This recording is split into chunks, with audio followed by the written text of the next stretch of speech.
नमस्कार, आप देख रहे हैं DS4। मैं हूं आपके साथ नफीसा। पीएम मोदी ने एक बार फिर से कांग्रेस पार्टी राहुल गांधी पर बड़ा वार करते हुए कह दिया है कि जो खुद होश में नहीं है, जिनके खुद होश के ठिकाने नहीं है, वो काशी के युवाओं को नशेड़ी कह रहे हैं। दरअसल राहुल गांधी भारत जोड़ो न्याय यात्रा कर रहे हैं, लगातार युवाओं को संबोधित कर रहे हैं, युवाओं से मिल रहे हैं, लेकिन उसी में कह रहे हैं कि युवा जो बेरोजगार है उस पर सरकार का ध्यान है। युवा नशेड़ी बनता जा रहा है, मोबाइल के नशे में धुत है, तो वहीं सड़कों पर नाचता दिखता है या फिर वक्त बर्बाद करता दिखता है। यही बयान को लेकर अब सियासत तेज हो चुकी है।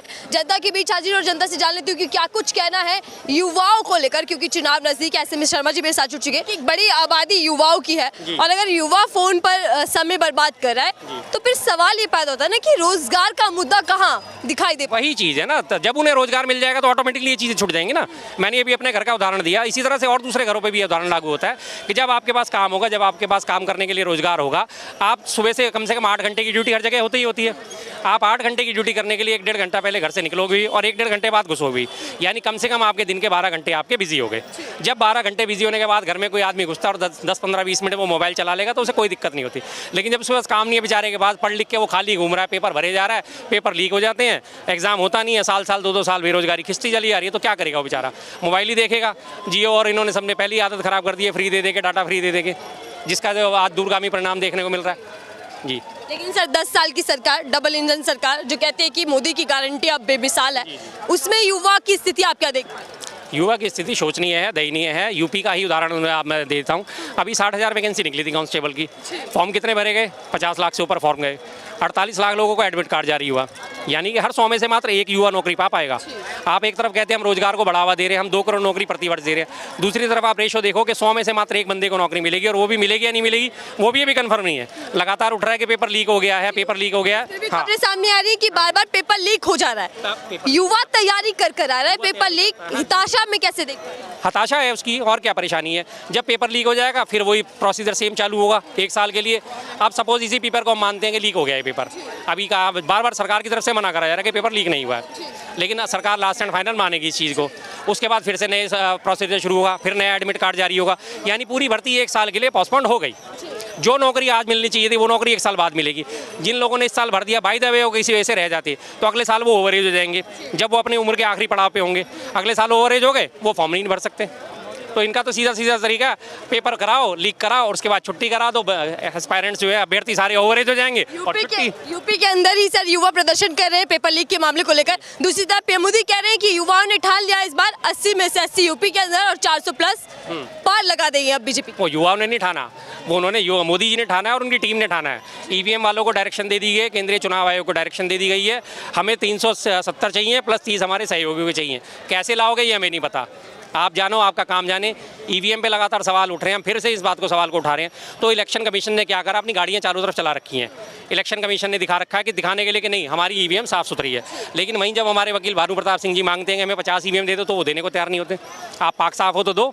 तो ये टोटल गारंटी तो सिर्फ EVM बेस्ड है और इसके अलावा कुछ भी नहीं है, टोटल EVM गारंटी बेस्ड है। ये जो वोट युवा जो बार खबरें आती है पेपर लीक मामले की, आखिर पेपर लीक हो कैसे जाता है? पेपर लीक सरकार की तरफ से होता है जी। पेपर मैं तो नहीं छाप रहा, ना मैं पेपर बनाने की कमेटी में, ना मैं पेपर छाप रहा। सरकारी प्रेस में पेपर छपते हैं, फुल सिक्योरिटी में पेपर छपते हैं, और कम से कम 8 सेट पेपरों के तैयार होते हैं जो मेरी जानकारी में। 8 सेट पेपर बनते हैं, अलग अलग जगहों पे वो छपते हैं, और उसके बाद फाइनल एक डिसीजन होता है कि ये वाला पेपर जो है रखा जाएगा। और उसमें भी 4-4 सेट होते हैं, A B C D। ए यहाँ बैठेगा तो उसके पीछे B बैठेगा, और उसके साथ में बैठेगा तो D बैठेगा, जिनमें आपस में कोई नकल नहीं होता। उनका जो सीरियल होता है वो चेंज कर दिया जाता है। एक कमरे में 24 बच्चे बैठते हैं नकल रोकने के लिए, लेकिन उसके बावजूद भी पेपर लीक हो रहा है। तो सरकारी तौर पर तो लीक हो रहा है। मेरी क्या इतनी हिम्मत है कि मैं सरकारी प्रेस में जाके पेपर लीक करा दूँ? नहीं करा सकता। ऑटोमेटिकली ऊपर खाने से अंदर खाने से ही काम होते हैं, और वो होते इसीलिए कि इस साल का पेपर लीक हो गया, ये साल तो गया आपका, अब ये पूरा 24 गया इस पेपर के चक्कर में। अभी डिसीजन होगा, फिर कमेटी बैठेगी, फिर वो दाखिल होगी, कमेटी अपनी रिपोर्ट देगी, हाँ जी पेपर लीक हुआ था, इसको कैंसिल करा जाए, अगले पेपर की तैयारी शुरू करो। फिर नए सिरे से 48 लाख लोगों को रोल नंबर इशू हो जाएंगे। उसमें से 48 लाख में से कम 25% जो है वो ओवरेज हो चुके होंगे अगले साल तक जाके, उसके बाद उन्हें अगला चांस ही नहीं मिलेगा। लेकिन शर्मा जी सवाल यही, जब बच्चा इतनी तैयारी करता है, मेहनत करता है, लाखों रुपए लगा देता है, बावजूद इसके अगर पेपर लीक हो जाता है, सरकार कोई कड़े इंतजाम क्यों नहीं कर पाती? सरकार अभी एक नकल रोकने के लिए और ये पेपर लीक के लिए कानून तो लाई, लेकिन सरकार खुद ही इसमें वो नहीं है ना, लिप्त है। हाँ लिप्त है, तो जाहिर बात बिल्कुल लिप्त है। अभी आप देखो यूपी में एक लड़के ने आज आत्महत्या करी है, हताश होकर उसने अपनी सारी डिग्रियां जला दी और आत्महत्या नोट में लिखा कि इतना पढ़ लिखने के बावजूद भी, इतनी डिग्री डिग्री लेने के बावजूद भी मुझे एक ढंग की सरकार नौकरी नहीं मिल रही है, तो मैं क्या करूँ इतनी पढ़ाई लिखाई का। मैं इतनी हताशा बच्चों में भर चुकी है, मैं तो उनसे बच्चों के और उनके माँ बाप से भी रिक्वेस्ट करता हूँ, भाई अगर नहीं मिल रहा तो कोई बात नहीं, लेकिन कम से कम अपनी जान मत दो। आपकी जान आपके माँ बाप के लिए बहुत कीमती है, एक नौकरी के पीछे अपनी जान मत दो, कोई बात नहीं। सरकार आपकी नहीं सुन रही, भगवान आपकी जरूर सुनेगा। सबसे मैं क्या सरकार के लिए युवाओं की जान या फिर युवाओं का भविष्य जरूरी नहीं है? सर, इस सरकार की नज़र में ना युवाओं का भविष्य है, ना किसानों का भविष्य है, ना छात्रों का भविष्य है। ये सबका भविष्य बर्बाद करने में लगी, सिर्फ ये अब अपना भविष्य सिक्योर कर रहे हैं। बस हमें वोट मिल जाए, हमें सीटें मिल जाए और हम अगले और 5 साल तक राज कर लें, इसके अलावा कोई नहीं। छात्रों की बात हमने कर ली, किसानों की हाल देखो। 3 साल पहले 2021 में उन्होंने आंदोलन करा था किसानों ने, उनको दिया गया था ठीक है जी हम किसान कानून वापस लेते हैं और इसके बाद आपकी रिपोर्ट बैठेगी। पिछले 2022 में कमेटी बैठी इसको रिव्यू करने के लिए, 2023 में उसने कमेटी ने रिपोर्ट दी, कमेटी की रिपोर्ट आज तक लागू नहीं करी, खत्म। वहीं का वहीं, जहाँ से 2 दिन चले 2.5 कोस, जहाँ से शुरू हुए थे किसान आज वहीं के वहीं बैठे हैं, फिर वो दोबारा आंदोलन पे आ गए। दोनों की स्थिति पर चर्चा कर रहे थे, एक तरफ किसान, एक तरफ जो छात्र हैं जिनके पेपर लीक हो गए। बच्चे कह रहे हैं एग्जाम की मांग कर रहे हैं कि दोबारा से एग्जाम कराया जाए, लेकिन उनको लाठियां मिल रही हैं बदले में। किसान कह रहे हैं एमएसपी पर गारंटी मिले, लेकिन हम देख रहे हैं किस तरीके के आंसू गैस गोली मिल रही है।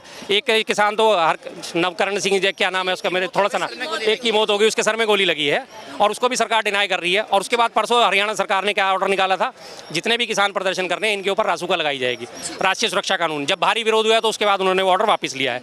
मतलब किसान है वो राष्ट्रीय सुरक्षा के लिए कानून में उनके ऊपर लगेगा, जिनके किसानों के बेटे अपनी फौज में जा जाके शहादत देते हैं बॉर्डर पे, किसान जमीन का सीना चीर के अनुप जा रहा है और वहाँ बॉर्डर की रक्षा कर रहे हैं, उनके ऊपर आप रासुका लगा रहे हो।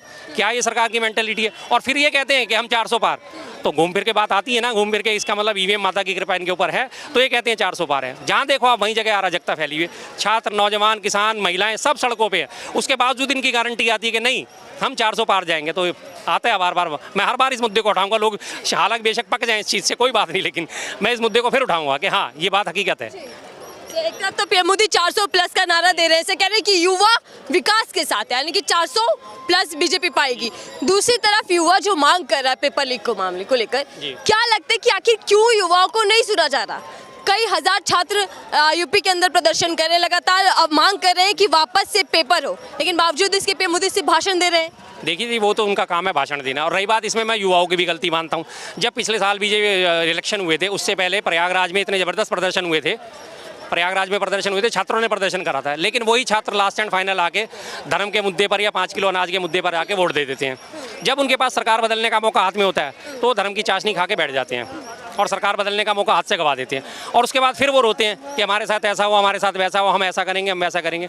अरे भाई, आज भी 60 लाख हो, आज आपने देखा कि जिनका पेपर लीक होने, 60 लाख वोट कम नहीं होते, पूरी सरकार पलट सकते हैं 60 लाख, लेकिन अभी भी उनमें से मैक्सिमम लोगों का दिमाग फिर पलट जाएगा और फिर धर्म के मुद्दे पर चले जाएंगे, जय श्री राम का नारा लगाएंगे। हाँ, वो लास्ट एंड फाइनल वही उसी पर आ रही हूँ। राहुल गांधी यात्रा कर रहे हैं और यात्रा के अंदर बेरोजगारी का मुद्दा उठा रहे हैं, दूसरी तरफ पीएम मोदी भाषण दे रहे हैं के बाद एक, यानी कि जो चुनावी बिसात है उछालने की कोशिश करें, वहाँ राम मंदिर का मुद्दा गूंज रहा है। क्या भारी पड़ पाएगा? आपको नहीं लगता कि राम मंदिर का मुद्दा इतना बड़ा हो चुका है कि बेरोजगारी, युवाओं के जो तमाम मुद्दे वो दरकिनार हो गए? नहीं, बेरोजगारी और ये तो दरकिनार होने वाले हैं ही नहीं। राम मंदिर का मुद्दा इन्होंने खूब गरमाया, 22 तारीख से इन्होंने पूरे गरमाना शुरू किया, उसके बाद धीरे धीरे अब उसका ग्राफ बैठना शुरू हो गया, जिसकी वजह से अब इनको दिख रहा है हकीकत में ग्राफ उसका खत्म हो गया। जो बनना था बन गया। आप किसी भी एक दिवाली को आप दिवाली वाले दिन ही मना सकते हो, उसके अगले दिन और मना लोगे, उसकी बची मिठाइयाँ 2 दिन और खा लोगे, उसके बाद लास्ट एंड फाइनल आप अपने काम धंधे पे आ जाओगे, रूटीन पे आ जाओगे। तो वही हाल राम मंदिर का था, बन गया, खत्म हो गई, लोगों की संतुष्टि हो गई। अब लास्ट एंड फाइनल मुद्दे पे आना ही पड़ेगा लोगों को, लेकिन छात्रों को, युवाओं को ये समझना पड़ेगा कि वोट बदलना है, ताकि सरकार बदलना उनके वोट पर निर्भर करता है। वोट डालो, सरकार बदलो, तो सरकार आपकी जरूर सुनेगी। ठीक है सर, मैं फिर से यात्रा पर आ जाती हूँ। मुझे 1-2 चीज़ें अभी हाल ही में हुई हैं। सर, यात्रा में राहुल गांधी न्याय और सम्मान की बात कर रहे हैं, लेकिन दूसरी तरफ ऐश्वर्या राय का नाम ले रहे हैं, महिला का नाम, कह रहे हैं कि नाचती दिखती है दिन भर। आपको नहीं लग रहा है इससे इमेज खराब होगी राहुल गांधी की? नहीं जी, देखिए, उन्होंने जिस बात को बोला वो बात मैंने बार बार कहा ना कि लोग पूरी बात सुनते नहीं है।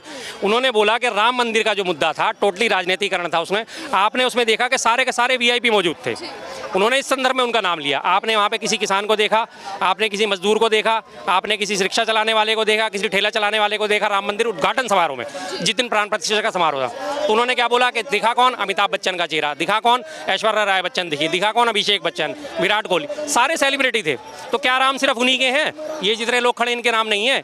इनमें से कौन लोग ऐसे थे जो आम आदमी को वहाँ बुलाना चाहिए था और आम आदमी की उस दिन एंट्री बंद कर दी गई थी? तो इस मुद्दे में, इस संदर्भ में उन्होंने ये बात बोली थी, ना कि उस संदर्भ में बोली थी। और रही बात ऐश्वर्या राय बच्चन की, तो उन्होंने ठीक बात बोली थी कि आपको ऐश्वर्या राय बच्चन दिखेगी तो वहाँ पे उसका क्या काम?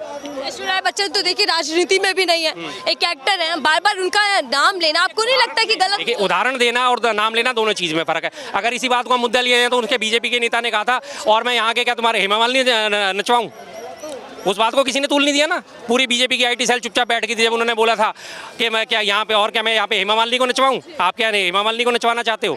ये बीजेपी के लीडर का मुद्दा था, तब किसी के मुंह से आवाज़ नहीं निकली। जब वो कह देते हैं तो सब सही है, कोई दूसरा कह दे तो सब गलत है, सीधी सी बात है। तब भी तो नारी सम्मान का मसला था और राहुल गांधी तो लेके ही इस बात को चल रहे हैं, युवा, किसान, नारी, श्रमिक और भागीदारी, 5 पॉइंट्स उनके हैं, पाँचों को वो न्याय दिलाने की बात कर रहे हैं। जब इनकी भावनाएं बड़ी जल्दी आहत हो जाती हैं बीजेपी आईटी सेल की, आपने ऐश्वर्या राय बच्चन का नाम ले लिया, इनकी भावनाएं आहत हो गई। इनकी भावनाएं तब वहाँ कहाँ गई थी जब मणिपुर में नग्न परेड कराई जा रही थी? तब कहाँ गई थी इनकी भावनाएं? अब हमारे उसी चीज़ को मैं दूसरे संदर्भ में लेके आया तो प्रधानमंत्री जी का भी सुनने में आ रहा है कि 6 मार्च को वो वहाँ जाएंगे संदेश खाली। वहाँ भी लगातार ऐसा ही काम हो रहा है, सुनने में आ रहा है और ये पता लग रहा है कि वहाँ पे भी बलात्कार हो रहे हैं, इस तरह के अपहरण हो रहे हैं, सब कुछ हो रहा है। जाहिर सी बात है किसी भी राज्य में वो गलत है। जब प्रधानमंत्री वहाँ संदेश खाली जा सकते हैं तो मणिपुर क्या बाहर है? मणिपुर विदेश में है? आज तक 9 महीने हो गए, मणिपुर क्यों नहीं गए? क्यों नहीं गए? मणिपुर में मात्र लोकसभा की 2 सीटें आती हैं, राज्य सरकार ऑलरेडी बीजेपी की है। पश्चिम बंगाल में 42 सीटें लोकसभा की और लोकसभा चुनाव आ रहे हैं और वहाँ पे बीजेपी का अभी विपक्ष का भी दर्जा पूरी तरह नहीं है, मात्र 77 सीटें लेके बैठे। तो इन्हीं हर चीज़ चुनावी गणित से जोड़नी होती है, हर चीज़ इनका चुनाव से जुड़ा हुआ होता है। अगर आप महिलाओं के सम्मान की बात, चलो राहुल गांधी जी तो गए, उनकी बात तो आपने पकड़ ली, आपने कितना सम्मान करा आप ये तो देखो, अपने गिरबान में तो झाँक लो, आप कितना सम्मान कर रहे हो। क्या वो नग्न परेड जो मणिपुर में हुई थी वो महिलाओं का सम्मान था?